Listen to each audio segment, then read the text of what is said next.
नमस्कार, भूगोल गुरु YouTube platform पर मैं आपका हार्दिक स्वागत करता हूं। इस समय मैं देवभूमि उत्तराखंड के अल्मोड़ा डिस्ट्रिक्ट में हूं और आपके सामने टेरेस जो फार्मिंग होती है उसको दिखाना चाह रहा हूं। देखिए, हिल एरिया में लैंडस्लाइड को रोकने के लिए या जहाँ खेती होती है वह सॉइल इरोजन को रोकने के लिए, मिट्टी की ऊपरी परत के अपरदन को रोकने के लिए टेरेस फार्मिंग की जाती है। इसमें क्या होता है, एक जो हाइट है उसके सहारे, देखिए आप, एक हाइट के सहारे, एक पर्टिकुलरली जो हाइट है उसके सहारे पहले खेती की गई है। फिर नीचे की तरफ आइए, देखिए यहाँ दिखाइए, एक हाइट ये है, एक लेवल की हाइट वहाँ खेती है। फिर ये दूसरे जो हाइट का लेवल है यहाँ खेती है, सीढ़ीदार खेती या एक लेवल की हाइट के हिसाब से खेती की जाती है। इसका फायदा क्या है, इसके नीचे आप देखिए कि तीसरी लेवल है हाइट की, ये चावल का प्लांटेशन किया गया है यहाँ पर।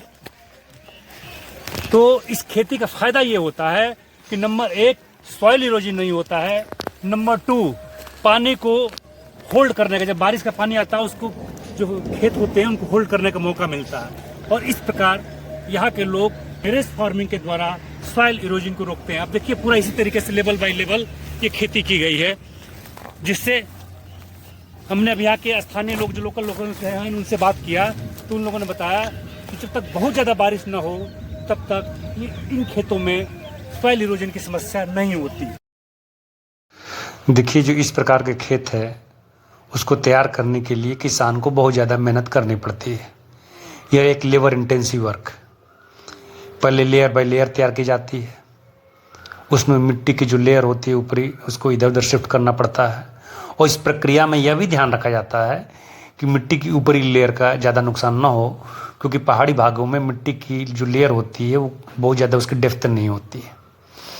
तो इस प्रकार जब किसान खेतों को तैयार कर लेते हैं तो उसमें फसल को ग्रो करते हैं। लेकिन एक और समस्या का सामना किसानों को करना पड़ता है, जब बहुत ज़्यादा तेज़ बारिश होती है तो इन सीढ़ियों पर से सॉइल इरोजन होने का खतरा रहता है। तो इस स्थिति से बचने के लिए किसान क्या करते हैं कि पत्थर के बड़े बड़े टुकड़ों को इन सीढ़ियों के पास रख देते हैं। कई बार जहाँ ज़्यादा बारिश होती है या स्लोप ज़्यादा होता है वहाँ पर किसान इन सीढ़ियों को बनाते समय ही पत्थर के बड़े बड़े टुकड़ों को रख देते हैं। और इस प्रकार ये किसान यहाँ के प्राकृतिक जो वातावरण है उसके साथ एडजस्टमेंट किए हुए हैं। पहाड़ के लोगों का जीवन हमारे मैदानी भागों की तुलना में बहुत कठिन होता है, लेकिन सदियों से इन लोगों ने यहाँ के प्राकृतिक पर्यावरण के हिसाब से एडजस्टमेंट करके और अपने जीवन को किसी न किसी तरीके से सरवाइव करने लायक रखा है, और ये बहुत खुश भी है।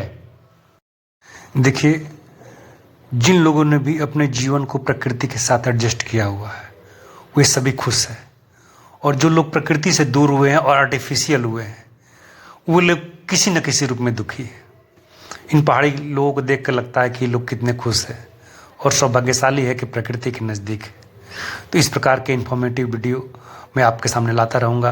आप मेरे चैनल को लाइक कीजिए और सब्सक्राइब कीजिए। बहुत बहुत धन्यवाद, बहुत बहुत आभार।